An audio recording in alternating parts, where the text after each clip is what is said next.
আমাকে দিদিমণি আমার বাড়িতে পুলিশ পাঠালো, রাত দুটোতে কয়েক হাজার পুলিশ পাঠিয়ে চমকাতে গেল।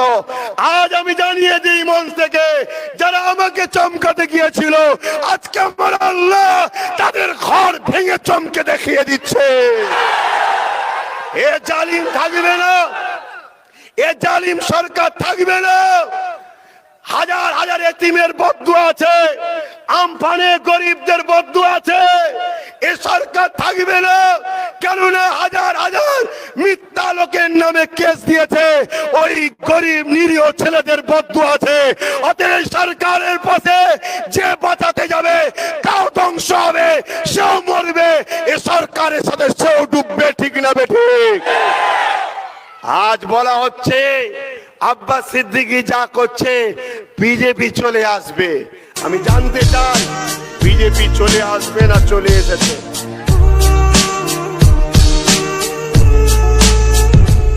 সপ্তাহ আগে 50 টাকা কিনতে হয়েছে, আমি যাইনি বাজারে, শুনেছি। কিন্তু হঠাৎ করে সে আলুর দাম 20 টাকা হয়ে গেল। কেন? এটা কৃষক বন্ধুদের ভালোবাসা। আজ কৃষকরা আবার বাজারে মাল দিয়েছে তাই। কিন্তু যতদিন আমাদের কাছে টাটকা আসছিল না, পুঁজিপতিরা স্টক করে রেখেছিল, তারা বেশি দামে আমাদেরকে বিক্রি করছিল। আজ আমাদের বুঝতে হবে, যারা ওই জমিতে মাথার ঘামকে পায়ে ফেলে মেহনত করে আমাদের মুখে খাবার তোলার মাধ্যম হয়, আজ গোটা 22 দিন ধরে দিল্লি ভারতবর্ষের রাজধানীতে তারা আজকে এই কঠিন ঠান্ডাতে, আমার আপনার রাজ্য থেকেও দিল্লিতে অনেক গুণ ঠান্ডা বেশি, যারা থাকে খোঁজ নেবেন এই রকম একটা ঠান্ডার জায়গায় আজ আমার কৃষক বন্ধুরা, কৃষক সাথীরা, কৃষক ভাইয়েরা, তাদের আন্দোলন, তাদের দাবি, যে বিলটা করা হয়েছে ওই বিলটাকে প্রত্যাখ্যান করতে হবে, ওই বিলটাকে বাতিল দিতে হবে। আমি জানতে চাই আমাদের প্রত্যেকের মানবতার দায়িত্ব। আমরা কৃষক না হতে পারি, আমাদের কারো দাদা কৃষক, কারো নানা কৃষক, কারো চাচা কৃষক, কারো মামা কৃষক, কারো কাকা কৃষক, কেউ না কেউ আমাদের পরিবারে কৃষক জড়িয়ে আছে। আজকের এই বিলটা কৃষক বন্ধুরা যে আন্দোলন করছে বাতিল করতে হবে। কেন আন্দোলন করছে? এই বিলটাতে কৃষকদের জন্য ক্ষতিগ্রস্ত আছে। কৃষকরা এমনি তো স্বাধীনতার পর থেকে আত্মহত্যা করে মারা যাচ্ছে, কিন্তু এই বিলটা যদি লাগু হয়ে যায় তাহলে কৃষকদের আত্মহত্যা ছাড়া আর কোনো উপায় থাকবে না। তারা মেহনত করবে, তারা তাদের ফলের দাম দিতে পারবে না। তারা জমিনে রক্ত ঝরাবে, তারা তাদের ফলের দাম দিতে পারবে না।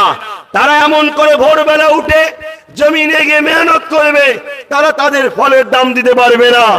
সেই জায়গায় দাঁড়িয়ে থেকে প্রত্যেকটা মানবতা প্রেমী মানুষের, কে কোন দল করেন, কে কোন পার্টি করেন, কে কোন কাস্টের, আমার মনে হয় পীর সাহেব হোক, সিএম হোক, ডিএম হোক, পিএম হোক, সবাই কিন্তু কৃষকের কাছে ঋণী। আজ আমাদের সবার উচিত এই কৃষকদের এই আন্দোলনটাকে সাপোর্ট করে, কৃষক ভাইদের সাথ দিয়ে কৃষকের আন্দোলনকে আরো শক্তিশালী করে তোলা দরকার। ঠিক না বেঠিক? আজকে আপনাদের এই কতলপুর গ্রাম পঞ্চায়েতে আজকে আপনারা প্রমাণ করে দিলেন যে আমরা কৃষকদের সাথে আছি। হয়তো আপনাদের 2 ঘন্টা সময় গেছে, কিন্তু আপনারা ঋণ মুক্ত হচ্ছেন। আপনাদের সবার উপরে কৃষকের ঋণ আছে, আজকে সেই সুযোগটা পেচ্ছেন ঋণটাকে মুক্ত করা। কিন্তু আজকে কতলপুর পঞ্চায়েতে করে ক্ষান্ত হলে হবে না। এই আন্দোলন আমাদেরকে আগামী দিন প্রয়োজন হয় কলিকাতার রাজপথে টেনে নিয়ে যেতে হবে। সেই আন্দোলনেও আপনারা কৃষকদের সাথে দিবার জন্য কলিকাতার রাজপথে যেতে রাজি আছেন? হাত তুলে বলুন রাজি আছেন? এটা আপনাদের এহসান হবে, ইনসানিয়াত হবে, ইনসাফ হবে আপনাদের। মনে রাখবেন, এই দেশটাকে বাঁচিয়ে রেখেছে কৃষক। কৃষকদের ভূমিকা দেশে সব থেকে বেশি। এদেশে সব থেকে আর্থিক উন্নত, আর্থিক সহযোগিতা কৃষকরা দেশকে দেয়। এদেশে সেনাবাহিনী কৃষকদের সন্তান, এদেশের প্রশাসন বেশিরভাগ কৃষকের সন্তান। আজকে সেই কৃষকদের উপরে অত্যাচার হচ্ছে। মনে রাখবেন, কারো উপরে অত্যাচার হচ্ছে বলে আমি চুপ থাকতে পারি না। আমি সেই ডিপার্টমেন্টের না হলেও আমার দরদ যদি মানবতা থাকে তার সাথ দেওয়াটা আমার দায়িত্ব। এই হেতু আজকে এই প্রোগ্রামে কৃষক বন্ধুদের হয়ে অনেক আলোচনা হয়েছে। আমি এর আলোচনার সাথে সাথে আজকে আরেকটা বিষয় হলো শীত বস্ত্র বিতরণ। আজ ফুরফুরা শরীফ আহলে সুন্নাত ওয়াল জামাত একটা অরাজনৈতিক সেবামূলক সংগঠন। মানুষের ভালোবাসা নিয়ে এই সংগঠন 2016 সাল থেকে চলছে। আজ আমার কাছে এক বালতি আছে, 50 জন এসেছে, এক ঢোক করে পানি খাইয়েছি, বালতি শেষ। কিন্তু এইভাবে এক বালতি পানি নিয়ে লক্ষ মানুষের সমস্যা সমাধান করা যেতে পারে না। অথচ যেখানে সাগর আছে, যাদের কাছে সাগর আছে, তারা গরিবকে দেওয়া তো দূরের কথা, গরিবের গায়ে যদি একটা ভালো কাপড় থাকে সেটাকে খুলে নিবার আজকে ষড়যন্ত্র চালাচ্ছে। তাহলে আর এই বস্ত্র বিতরণ দিয়েই শুধু ক্ষান্ত হলে হবে না। আজ এইখান থেকে আমাদেরকে অঙ্গীকারবদ্ধ হতে হবে, আগামী দিন আমার বাংলা ভারতকে রাস্তা দেখায়। এই বাংলার প্রত্যেকটা মুসলিম দলিত আদিবাসী প্রতিটা সম্প্রদায়ের গায়ে যেন পরনার কাপড় থাকে, পেটে যেন ভাত থাকে, প্রত্যেক পরিবারে যেন একটা করে চাকরি থাকে। এই অঙ্গীকারবদ্ধ আমার বাংলার মানুষকে নিতে হবে, ঠিক না ঠিক? আজ মনে রাখবেন, এই কঠিন ঠান্ডাতে আপনাদের এলাকায় যেসব আদিবাসী বন্ধু আছে, দলিত ভাই আছে, সিভিল কাজ সম্প্রদায় আছে, যারা ডিবিসির দ্বারে বসবাস করছে, পিডব্লিউ রাস্তায় বসবাস করছে, খবর নিয়ে দেখ, খোঁজলেন, তাদের পরনায় কাপড় নেই, পায়ে জুতো নেই। আজকে আমি জ্যাকেট গায়ে দিয়ে আমার ঠান্ডা লাগছে, আপনি কম্বল গায়ে দিয়ে আপনার ঠান্ডা লাগছে। একবার কি কম্বলের মধ্যে থেকে আপনার কি মনে হয় না যে আমাদের পাশে ওই যে ডিবিসি রোডের ধারে, ওই যে খালের ধারে, ওই যে নদীর তীরে, ওই যে জঙ্গলেতে, ওই যে এমন করে আদিবাসী দলিত গুলো আছে, বা আমার পরে ওই যে আব্দুল করিম চাচা, ওই যে আমার আব্দুল খালেক ভাই, তার বাড়ির গরিব গুলো আজকে কি কষ্টের মধ্যে আছে, এটা কি একবার চেতনা হয়নি? অপর দিকে তাকিয়ে দেখুন, আজকে একদল শ্রেণীরা আজ ভিখারি ছিল, রাজনীতির নাম নিকাতে না নিকাতে আরবপতি তৈরি হয়ে যাচ্ছে। এইগুলো কি আমাদেরকে এখনো ভাবাচ্ছে না? এই জায়গায় আসুন, বাংলার মানুষকে জাগতে হবে, দেশের মানুষকে জাগতে হবে।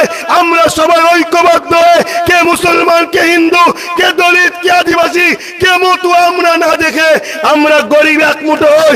প্রত্যেকটা দলের রাজনীতির নেতারা আরবপতি হয়েছে, এরা কোথা থেকে টাকা পেল এই জবাব দিয়ে ওদের বাড়ির একটা একটা করে খুলে নিব আগামী দিন দরকার আছে, ঠিক না বেটে? আমার মনে রাখবেন, কারণ এই লড়াই গরিবকে বাঁচাবার লড়াই। আজকে হঠাৎ করে দেখছি সরকার এখন দৌড়ে দৌড়ে খুঁজছে। আপনাদের দৌড়ে এসেছে কি আমি জানি না। হঠাৎ করে সরকার দৌড়ে দৌড়ে, কোন সরকার? বাংলার টিএমসি সরকার। কোথায় যাচ্ছে ভাই? দৌড়ে দৌড়ে। ভালো জিনিস যাওয়া দরকার, তবে 2011 থেকে দৌড়ে থাকা দরকার ছিল। হঠাৎ করে আজকে দৌড়ে দেখছি কেন? হঠাৎ করে আজকে দৌড়ে কেন? সরকার যাচ্ছে দৌড়ে দৌড়ে, আর সরকারের দরদি লোকগুলো যাচ্ছে বিজেপির ঘরে ঘরে। এই সেটিংটা আমাদের বুঝতে বাকি নাই, আপনাদের বুঝতে অসুবিধে লাগতে পারে। আজ আমি জাগাতে এসেছি, জেগে নেন। আগামী দিন খুব করুণ দিন হবে। মুসলিম দলিত আদিবাসী মতুয়া পিছিয়ে পড়া গরিব মানুষদেরকে বলে যায়, আমি ইসলাম ধর্মের অনুসারী, কিন্তু আমি ভারতীয়, আমি বাঙালি, আমি মানুষ। গরিবের কষ্ট দেখলে আমার কষ্ট হয়। আজ আমার বাড়িতে দুটো বোন এসেছিল, তারা পড়াশোনা করবে, তারা ভালো রেজাল্ট, তারা অ্যাডমিশন নেবে, ফিজ নাই, আমার কাছে এসেছিল। আমি বললাম, বোন, আমাদের তো একটা সিস্টেম আছে সংগঠনের। হ্যাঁ, আমি মাথায় আছি ঠিকই, কিন্তু আমাদের একটা কমিটি আছে। সেই কমিটির আলোচনা হলো মেরিট স্কলারশিপ দেওয়া হয়। আপনারা জানেন কি জানি না, পীর আবু বকর মেরিট স্কলারশিপ আমরা দিই। গরিব ছেলে মেয়েরা পড়তে না পারলে মাসে মাসে টাকা দিই আমরা, কিন্তু ভর্তির ফিস তো দেওয়ার সিস্টেম নাই। তথাপি আমি আমার দায়িত্বে আপনাকে দুটো চেক দিচ্ছি, ন্যূনতম আপনি সেটা নিন। তবে আগামী দিন মেরিট স্কলারশিপ দেব, আপনি যোগাযোগ করবেন। কিন্তু আমার বক্তব্য, আমার কাছে তো এক বালতি আছে, আমি এক বালতি পানি কজনকে দেবো? আমার কাছে তো 10 লাখ আছে, কজনকে দেবো? কিন্তু আমি জানতে চাই, আজকে আদিবাসী ভাইদের, আদিবাসী বোনেদের, আদিবাসী বাপ মাদের বন দপ্তরের টাকা হাজার হাজার হাজার কোটি টাকা আজকে লুটপাট করে খাচ্ছে। 2000-এ তেমন করে কলিকাতার রাজপথে 31শে জানুয়ারিতে আমি দাঁড়িয়ে বলেছিলাম বাংলার সিএম কে যে আদিবাসী সম্প্রদায়ের মানুষকে বন দপ্তরের অধিকার দিতে হবে। ঠিক তেমনি হিন্দু ভাইদের দৌবত্ব সম্পত্তি আছে, সেই দৌবত্ব সম্পত্তি থেকে হিন্দু ভাইদের গরিব ছেলে মেয়েদেরকে এডুকেশনের ফ্রি ব্যবস্থা করতে হবে। ঠিক তেমনি মুসলিম সম্পদের ওয়াকফ সম্পত্তি আছে, এই ওয়াকফ সম্পত্তি থেকে প্রত্যেকটা মুসলিম গরিবের ছেলে মেয়েরা 90% উপরে যারা নম্বর পাবে তাদেরকে সম্পূর্ণ ফ্রিতে পড়ানোর ব্যবস্থা করতে হবে। আমার কথাকে কোনো গুরুত্ব দেয়নি, কিন্তু আজকে যখন আমি বলেছি 2021-এ রাজনীতির দল খুলে নিজে খেলবো, নিজে জিতবো, নিজের সম্পত্তি দখল করে নেবো, তখন দেখি আমাকে বারবার ঘন ঘন এবারে যোগাযোগের চেষ্টা চলছে যে হুজুরকে বুঝাও, হুজুরের কি লাগবে, হুজুরের কি লাগবে, হুজুরকে বুঝাও। আজ আমি বাংলার মানুষকে, আমার পাড়া প্রতিবেশীকে জিজ্ঞাসা করি, আমি বিক্রি হতে কি রাজি আছি? তোমরা, আমি বিক্রি হতে তোমরা রাজি আছো? আমরা কারো কাছে ভিক্ষা নেবো, তোমরা চাও? আমরা চাই একটাই জিনিস, সিটের পাশে সিট চাই, চেয়ারের পাশে চেয়ার চাই। আমার সম্পত্তি আমি খরচ করব, কারো বাধা মানতে রাজি নয়। ঠিক না বেঠি? আজ এই ইউনিটির জন্যই কিন্তু এই পাওয়ারটা হচ্ছে। আপনারা একতা হন, ইউনিট হন। কত চাইবেন? ভাববেন আমার তো অভাব নেই, ওই পাড়ায় ও গরিব, ওর কম্বল দরকার, আমার তো দরকার নেই। কিন্তু আপনি তো মানুষ, আপনার মানবতা সারা দেয় না, ওই গরিবটার কম্বল দরকার, আপনি যদি বলেন না সারা দেয় না, সারা দিবার জন্য মাঝে মাঝে করোনার মতো বিমার আসবে। এটা তো অভিশাপ, এটা অভিশাপ। এই সমাজে মহান স্রষ্টার সৃষ্টি আজ বিপদে পড়েছে, আপনি তার পাশে কেন দাঁড়াবেন না? আজ আমি আওয়াজ তুলেছিলাম, প্রত্যেকটা গরিব মেয়ে বিবাহের জন্য, পয়সার অভাব থাকার জন্য আজকে হয় সেই মেয়েটা বাপ মার কষ্টটাকে দেখে হয় আত্মহত্যা করছে, নাই পাপ কাজে নেমে যাচ্ছে। আরে যুবক, শুনে রেখে দাও, যে তার বোনের ইজ্জত বাঁচাতে পারে না, সে কেমন ভাই হয়? যদি মনে করে আমার মায়ের পেটে যে এসেছে সেটাই শুধু আমার বোন, আমার বাংলার মেয়েরা আমার বোন নয়, আমার ভারতের বেটিরা আমার বোন নয়, ধিক্কার জানাই তোমার মতো ছোট মাইন্ডের ছেলেকে। আরে পুরো ভারতের বেটি আমাদের বোন, বাংলার বেটিরা আমাদের বোন। আরে মহান স্রষ্টার সৃষ্টি নারী জাতি, তাদেরকে সম্মান করতে হবে, তাদেরকে পাপ কাজ থেকে বাঁচাতে হবে। আজ আমি আমার কওমকে বলবো, তোমরা কি জানো 100টা নারী থাকলে তার মধ্যে 60টা মেয়ে যেসব নোংরা জায়গায় আছে, 60টা মুসলমান পেটের জ্বালায় তারা খারাপ কাজে যাচ্ছে। আজ আমি আন্দোলন করে কলিকাতায় চিনিয়েছিলাম, পার বছরে ওয়াকফ সম্পত্তির 22,000 কোটি টাকা ইনকাম, প্রত্যেকটা গরিব মেয়েকে বিবাহের জন্য 5 লক্ষ করে টাকা অ্যালট করতে হবে। প্রত্যেকটা গরিব মেয়েকে তাই ওয়াকফ সম্পত্তি থেকে দিতে হবে।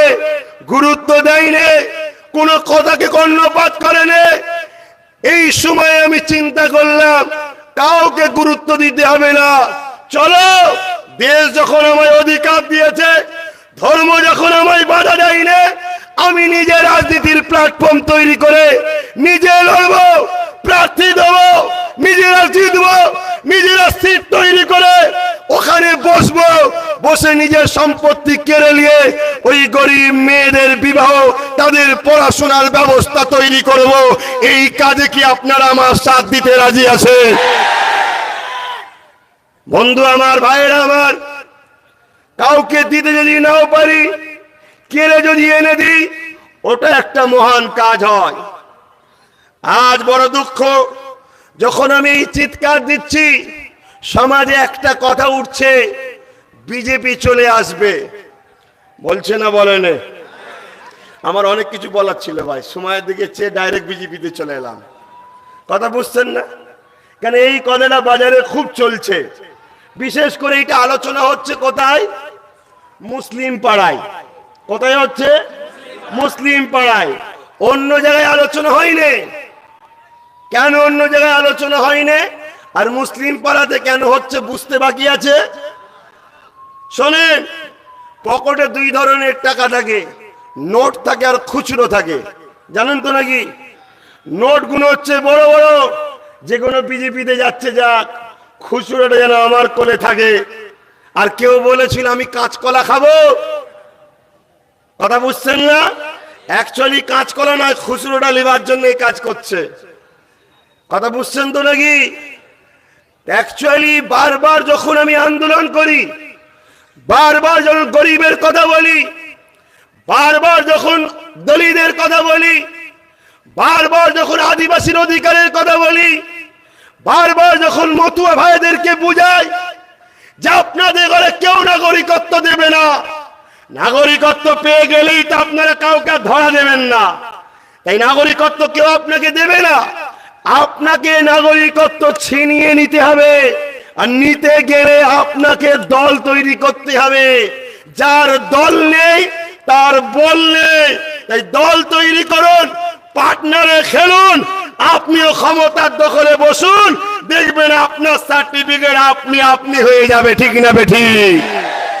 আজ আমার মতো ভাইয়েরা জেগেছে। সবচেয়ে বড় সমস্যা, এনআরসি করলে সব থেকে বেশি বিপদে পড়বে আদিবাসী ভাইয়েরা। আমরা ভালোবাসি ভাইদেরকে, যারা মূল নিবাসী, তারা আমরা একে অপরকে ভালোবাসি। আমরা চাই না এনআরসি করে আদিবাসী ভাইদের বিপদে ফেলা হোক, মতুয়াদের বিপদে ফেলা হোক, মুসলমানকে বিপদে ফেলা হোক। কিন্তু আদিবাসী ভাইয়েরা প্রথমে বিপদে পড়বে। কেন? তাদের বেশিরভাগ সম্প্রদায়ের মানুষ, তারা হয় পাট্টা, নাই খাস জায়গা, নাই ভেস্টল্যান্ডে বসবাস করে, একটা কেউ জমির জায়গা দেখাতে পারবে না। অতএব যখনই দেখাতে পারবে না, তখনই তাদেরকে উচ্ছেদ করা হবে। উচ্ছেদ করে ক্যাম্পে দেবে, ওই জায়গাটা নিয়ে পুঁজিপতিদের হাতে তুলে দেবে, ব্যবসা হবে। এটাই হলো এনআরসি, অন্য কিছু নয়। কিন্তু আজ যখন আমি এই মাসের 17 তারিখে, আপনারা নিশ্চয়ই জানেন এলাকার মানুষ, আমি কলিকাতাতে প্রেস কনফারেন্স করেছিলাম তার কয়েকদিন আগে।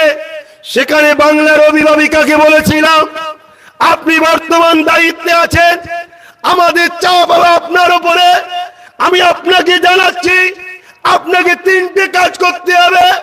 নাম্বার 1, যে 8 জন এনআরসির বিরোধী না করে চলে এলো, ওই 8 জন এমপি কে বরখাস্ত করতে হবে। আমরা নতুন করে আপনাকে আবার জিতাবো। নাম্বার 2, আপনাকে বিধানসভাতে 211টা আপনার সিট বামপন্থ সাপোর্ট করবে, কংগ্রেসও সাপোর্ট করবে। আপনাকে বিধানসভাতে একটা রেজলিউশন বিল পাস করতে হবে, আমার বাংলা এনআরসি হবে না। আর সেই বিলটাকে নিয়ে বাংলার 9.5-10 কোটি মানুষের পক্ষে দাঁড়িয়ে আপনাকে দিল্লি সুপ্রিম কোর্টে গিয়ে মামলা করতে হবে, কেস করতে হবে। আমার এই কথা বলার দরুন, আপনাদের এই কথা বলার দরুন, আপনাদেরকে বাঁচাবার দরুন আমাকে দিদিমণি আমার বাড়িতে পুলিশ পাঠালো। রাত 2টোতে কয়েক হাজার পুলিশ পাঠিয়ে চমকাতে গেল। আজ আমি জানিয়ে দিই মঞ্চ থেকে, যারা আমাকে চমকাতে গিয়েছিল, আজকে আমার আল্লাহ তাদের ঘর ভেঙে চমকে দেখিয়ে দিচ্ছে। এ জালিম থাকবে না, এ জালিম সরকার থাকবে না। হাজার হাজার এতিমের বদদুয়া আছে, আমফানে গরিবদের বদদুয়া আছে। এ সরকার থাকবে না, কেননা হাজার হাজার মিথ্যা লোকের নামে কেস দিয়েছে, ওই গরিব নিরীহ ছেলেদের বদদুয়া আছে। অতএব সরকারের পাশে যে বাঁচাতে যাবে তাও ধ্বংস হবে, সেও মরবে, এ সরকারের সাথে সেও ডুববে, ঠিক না বেঠিক? আজ বলা হচ্ছে আব্বাস সিদ্দিকী যা করছে বিজেপি চলে আসবে। আমি জানতে চাই বিজেপি চলে আসবে না চলে এসেছে? লজিক বলুন। বিধান লোকসভার ভোটেতে 44% টিএমসি, 40% বিজেপি, 4% কম ছিল, ঠিক না বেঠিক? এই গত কয়েকদিন আগে ঢুকে গেল একটার পর একটা, একটার পর একটা, একটার পর একটা। আজকেই ঢুকেছে আরো 3 জন, খবর রাখেন কি জানি না। কথা বুঝে আসছে? কালকে সকালে উঠে নেট খুলবেন, দেখবেন আরো 2 জন। তো রোজই তো ঢুকে যাচ্ছে, কথা বুঝে আসছে না? তাহলে 4% এখনো কি বাড়েনি? 4% এখনো ঘাটতি মেটেনি। অতএব এসে গেছে। এবারে আমরা নতুন করে চাইছি মুসলিম, দলিত, আদিবাসী, মতুয়া, গরিব সম্প্রদায়ের মানুষ যারা দেশ ও দেশের গণতন্ত্রকে ভালোবাসি, আমরা ঐক্যবদ্ধ হচ্ছি। 2021-এর লড়াই আমরা ভার্সেস বিজেপির হবে। আমরা বিজেপিকে পরাজিত করে আমরা ক্ষমতায় আসবে, এই লড়াইয়ে নেমেছি। কথা বুঝছেন? সেই জায়গায় দাঁড়িয়ে থেকে আমি আপনাদেরকে জানিয়ে দিই, আমি আপনাদেরকে বলে দিই, আমার আগে মাস্টার সাহেব শামসুল আলম সাহেব একটা কথা বলেছে যে আমরা বিজেপি তৈরি করার কারখানাকে সাপোর্ট করতে রাজি নয়। আমি আপনাদেরকে বলতে চাই, ধান চাষ দেখেছেন? আচ্ছা, কারা কারা চান বিজেপি রুখতে? কারা কারা বিজেপিকে রুখতে চান? সত্যি বলছেন? সত্যি বলছেন? হাত নামান। বিজেপিকে রুকার 2টো লাইন আছে, 3টে অপশন আছে বিজেপিকে রুকার। আমি আপনাদেরকে বলে যাই, নাম্বার 1, বিজেপিকে রুখতে গেলে ইভিএম এ ভোট দিয়া বাতিল করতে হবে। বর্তমান রাজ্যের যিনি সিএম, তিনি তো কই আওয়াজ তুলছে না যে ইভিএম ব্যান্ড করো, আওয়াজ তো কই তুলছে না। আরে বোকা বেনে থেকো না, খালি হাত করতে চাইছে তোমায়, খালি হাত, বুঝতে পারছো না? সব ঠেলে ঠেলে ঢুকিয়ে দেওয়া হচ্ছে। এই বাংলায় তো বিজেপি ছিল না, বিরোধী শূন্যের নামে বাম কংগ্রেসকে পিটিয়ে ঘরে ঢুকানো হলো, নমিনেশন জমা দিতে দিল না, অথচ বিজেপি জমা দিল, তাকে বাধা দেওয়া হলো না।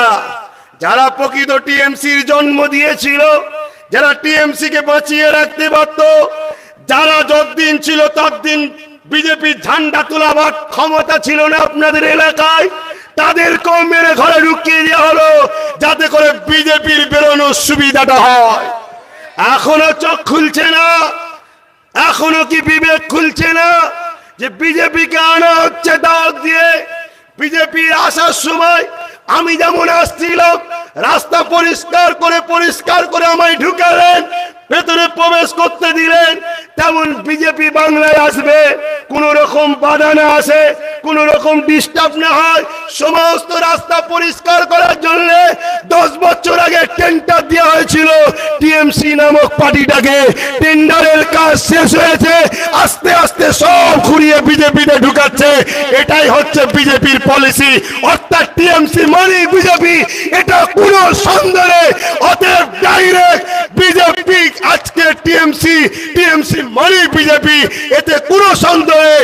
আজকে যারা বিজেপির বিরোধী করতে চায়, আগামী দিন আমাদেরকে ঐক্যবদ্ধ হয়ে লড়তে হবে, টিএমসি এবং বিজেপি উভয়ের বিরুদ্ধে লড়তে হবে, ঠিক না বেঠে? আর আপনাকে তথ্য দিয়ে আরো বলে দিই, সময় দেখছেন না ঘড়ি দেখছি, তাই কথাই দিক ওদিক হয়ে যাচ্ছে। টাইমের দিকে খেয়াল করতে হয়। আপনারা ধান চাষ দেখেছেন না? ধান চাষ কি যে জমিনে ধান চাষ হয় সেই জমিনে কি বীজ ফেলা হয়? বীজ ফেলা হয় অন্য জমিতে, আর চাষ হয় অন্য জমিতে।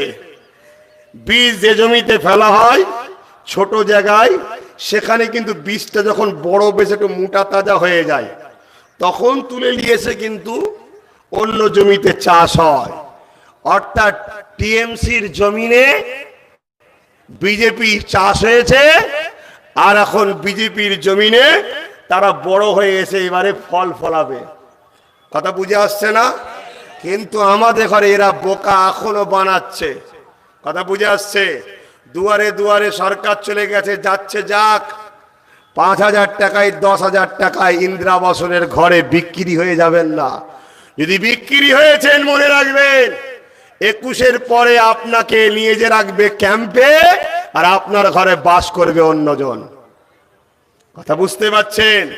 অতএব ভাই আর একটু বলি, কোন জায়গাতে আপনারা পশু জবাই করা দেখেছেন? দেখেছেন পশু কিভাবে জবাই করা হয়? প্রথমে হাত পা বাঁধা হয়, দেখেছেন তো নাকি? হাত পা বাঁধে যে জবাই করে কি সে আলাদা তো? অতএব আমাদের ঘরে বিজেপি দুয়াই দিয়ে গায়ে মাথায় হাত বুলিয়ে কেউ হাত পা বাঁধছে, আর বাঁধা হয়ে গেলে 21-এ জবাই করার লোক আসছে। অতএব হাত খোলা থাকতে থাকতে, পা খোলা থাকতে থাকতে নিজেদের 50, 60, 70 সব ভাইয়েরা মিলেমিশে আদিবাসী দলিত মতুয়া নিজেদের কিছু হাতে তৈরি করে নাও। কথা বুঝে আসছে? আমি এই কথা থাকলেও বলতে পারছি না, সময় হলে আবার আলোচনা হবে। এটা হলে সুন্নাতুল জামাতের ব্যানারে হলো, সামনে জানুয়ারি মাস থেকে বিভিন্ন জায়গায় প্রোগ্রাম হবে। ওই প্রোগ্রামটা কিন্তু প্রকাশ্য রাজনীতির ব্যানারে হবে। অর্থাৎ যে দল তৈরি হচ্ছে, কি করব তো? কথা দিচ্ছেন করব তো? ধোকা দেবেন না তো? আমার দলকে জিতাবেন তো?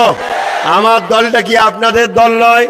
কার কার দল নিজের মনে করছেন হাত তুলে দেখান। একটুখানি উঠে দাঁড়িয়ে যান, চলে যাবেন না। যারা ভালোবাসেন উঠে দাঁড়িয়ে থাকেন। আমি জানতে চাই কয়েকটা কথা। 73 বছর ধরে বাম কংগ্রেস টিএমসি কে তো ভোট দিয়েছেন, আপনারা কি অধিকার পেয়েছেন? অধিকার পেয়েছেন? ইনসাফ পেয়েছেন? ইনসানিয়াত পেয়েছেন? শিক্ষা পেয়েছেন? চাকরি পেয়েছেন? কি পেয়েছেন তাহলে? হ্যাঁ পেয়েছেন। বাপ হারা হয়েছেন, মা হারা হয়েছেন, জেল খেটেছেন, মিথ্যা কেস পেয়েছেন। আপনার এলাকায় এই পাশের পাড়াতে আমাকে ছেলেগুলো ভালোবাসতো, কিন্তু ওরা পার্টি করতো আমি জানতাম না। হালকা বয়সের ছেলে এই পার্টির জন্য বোম বাঁধতে গিয়ে বোম ফেটে মারা গিয়েছিল। তাদের আজকে কেউ খোঁজ নেয়? জোরে বলো, খোঁজ নেয়? তাদের পরিবারে কেউ দেখতে যায়? অথচ এই ছেলেগুলোর কবরে কি হচ্ছে আল্লাহ ভালো জানে। ছোট করতে চাইছি না বাপ মার অন্তরটা, কিন্তু শরিয়াত বলছে ওদের আখেরাতে নাজাত নাই। কেন নাজাত নাই? ওরা বেঈমানের জন্য লড়েছে, গাদ্দারের জন্য বোম বেঁধেছে, জালিমের জন্য বোম বেঁধেছে, গরিবদের লুটা যারা করেছে তাদেরকে সাপোর্ট করে বোম বেঁধেছে। আমি দোয়া করি আল্লাহ যেন তাদেরকে মাফ করে দেয়। আগামী দিন তোমাদের ঘরে এরা বিভিন্ন ভাবে বোম্বে দিয়ে সমাজ বিরোধী বানাতে চাইছে। আগামী দিন এরা তোমাদের ঘরে বিভিন্ন ভাবে লড়াই করিয়ে তোমাদের ঘরে দিয়ে দেশদ্রোহী সমাজ বিরোধী বানিয়ে তারা তাদের রাজ ক্ষমতাকে তৈরি করতে চাইছে। এই জায়গায় দাঁড়িয়ে থেকে আমি একটা কথা বলবো যে নিজেদের দলের দরকার আছে না না, নিজেদের চেয়ারের দরকার আছে না না, নিজেদের অধিকারের জন্য বিধানসভায় লোকের দরকার আছে না না, নিজেদের বেঁচে থাকার জন্য লোকসভায় দরকার আছে না না। তাই জাঙ্গিপাড়ায় আগামী দিন আমি দাঁড় করাবো। সাপোর্ট পাবো না পাবো না? চিৎকার দিয়ে বলুন, হাত দুটো তুলে বলুন সাপোর্ট পাবো, সাপোর্ট পাবো। ধোকা দেবেন না তো? আমি কাকে দাঁড় করাবো সেটা আমার ব্যাপার, আপনারা আমাকে দেখে ভোট দেবেন। কথা বুঝছেন না? বলেন না কেন? কখনো কখনো কখনো কখনো জব্দ করার জন্য জব্দওয়ালা লোককেও দাঁড় করাতে হয়। কথা বুঝে আসছে না? নাই। অতএব সময়ের সাথে সাথে কিন্তু সে চলবে আমার ইশারা। এর জায়গায় আপনাকে চিন্তা করতে হবে না। অত পোকাওয়ালা চালের ভাত খেয়ে আমি যখন বড় হইনি। এই জায়গায় মাথায় রেখে দেবেন। শোনেন, অনেক ভালো ভালো লিডার ছিল, তারা কাজ করতে চেয়েছিল, তাদেরকে ওপরের নেতা নেতৃত্বরা কাজ করতে দেয়নি। আমার হুকুম অনুযায়ী চলবি, না তোর পদ ক্যান্সেল হয়ে যাবে। সে বেচারীরা করতে পারে, কিন্তু আমার দলে তো একটাই কথা থাকবে, অন্যায় দেখলে প্রতিবাদ কর, বিধানসভাতে পর্যন্ত যাবি। সংবিধান বিরোধী, দেশ বিরোধী, মানবতা বিরোধী কোন আইন দেখলে তুই এমএলএ তো কি হয়েছে, মারবি পাঁচরে খাঁচাই লাথি, তারপরে দেখে আমরা ঠিক না বেটে। অনেক হয়েছে, ৭৩ বছর আর নয়, মরে তো গেছি। এবার একবার শেষ, মরার আগে দেখবেন একবার শেষ কামড় মারে, ঠিক যাবার একবার শেষ কামড় মারে। আমরা শেষ কামড় মেরে 2021-এ মুসলিম, দলিত, আদিবাসী, মতুয়া, পিছিয়ে পড়া মানুষের সরকার বাংলায় তৈরি করব। আমার দাবি 2021-এ হয় দলিত আদিবাসী থেকে সিএম হবে আর মুসলমান উপমুখ্যমন্ত্রী হবে। আপনারা চান তো নাকি? আমায় বিশ্বাস করেন, আমার উপরে ভরসা আছে, আমায় ভালোবাসেন। ৭৩ বছর তো অনেকের কথা শুনলে, একটাবার আমার কথা শুনবে। তাহলে বলবেন না তো হুজুরের ছেলে কেন রাজনীতি করবে। আমি কোনো জায়গায় দাঁড়াবো না, আমি একটা ফ্রন্ট বানাচ্ছি। ওই ফ্রন্টটাতে আদিবাসী আছে, দলিত আছে, মতুয়া আছে, শিখ আছে, পাঞ্জাবি আছে, খ্রিস্টান আছে, মুসলমানও আছে। সেই ফ্রন্টটাকে আমি কন্ট্রোল করব। অর্থাৎ আমার কাছে পারমিশন নিয়ে আমার সাথে আলোচনা করে তোমাদেরকে কাজ করতে হবে। আর যাকে যাকে টিকিট দেওয়া হবে সব সিগনেচার করে লিয়া হবে, এই রুলস মেনে চলতে হবে। সময় থাকলে আরো আলোচনার ছিল, কখন আলোচনা হবে আমি আপনাদের কাছে আজকে সংক্ষেপ করলাম। একেবারে নিজের মনে করে সাদা মাটা ভাষাতে অনেক কিছু বললাম, কেউ খারাপ নিলেন? আপনাদের কাজ হলো নিজের নিজের বুথে যাবেন, ভেতরে ভেতরে মা বাপ স্ত্রী আত্মীয় স্বজন ভেতরে ভেতরে বুঝিয়ে রেডি হয়ে থাকুন। কোন রকম ভাবে এখন হড়োহড়ি নয়, যেখানে যেখানে ডাকবো একটু জনসভাটাই যাবেন। তবে মনে রাখবেন সবাই বিক্রি হয়ে যেতে পারে, আপনার এই বাচ্চাটা, আপনার এই ভাইটা বিক্রি হবে না। কেন? আমি তো নিজে মালিক, আমায় কে কিনবে? এ বাংলায় আমার অধিকার আছে না নাই? এ বাংলায় আমার সম্পদ আছে না নাই? 22,000 কোটি টাকা পার বছরে ইনকাম আমার, আর তুমি আমায় বলছো 10 কোটি দিচ্ছি, চুপ করে যাও। আরে তোর লাগে বল দেবো। আমাকে মিডিয়া প্রশ্ন করেছিল, যদি টিএমসি থেকে একটা সিট দেয় আপনি কি নিয়ে চলে যাবেন কোনো মৌলানার মতো? আমি বলেছিলাম সিএমসি যিনি বর্তমান সুপ্রিমো আছে, তিনার দল তো একদিন থাকবে না, অতএব একা তো দল চালানো সম্ভব নয়। অন্য কোন দল যদি তিনাকে টিকিট নাও দেয়, আমি তিনাকে একটা টিকিট দেবো, আমার দলের হয়ে তিনাকে দাঁড়াতে বলবেন। কথা বুঝে আসছে? আজ আমাদের ঘরে দেখাতে হবে একতাই সবকিছু, পাওয়ারই সবকিছু। আজ আমার ভাইয়েরা আমরা এক হচ্ছি। আপনারা এলাকায় যে কোনো ধর্মের মানুষ বিপদে পড়লে একে অপরের সাথ দেবেন। আর কথা নয়, আজকে ফুরফুরা আহলে সুন্নাত ওয়াল জামাতের ব্যানারে এই ছোট্ট প্রোগ্রাম, যেখানে কৃষক বন্ধুদের সাথে ও বস্ত্র বিতরণের পক্ষ দিয়ে এখানে আমি বক্তব্য শেষ করছি। আল্লাহ হাফেজ। আল্লাহ আপনাদের সবাইকে ভালো রাখেন।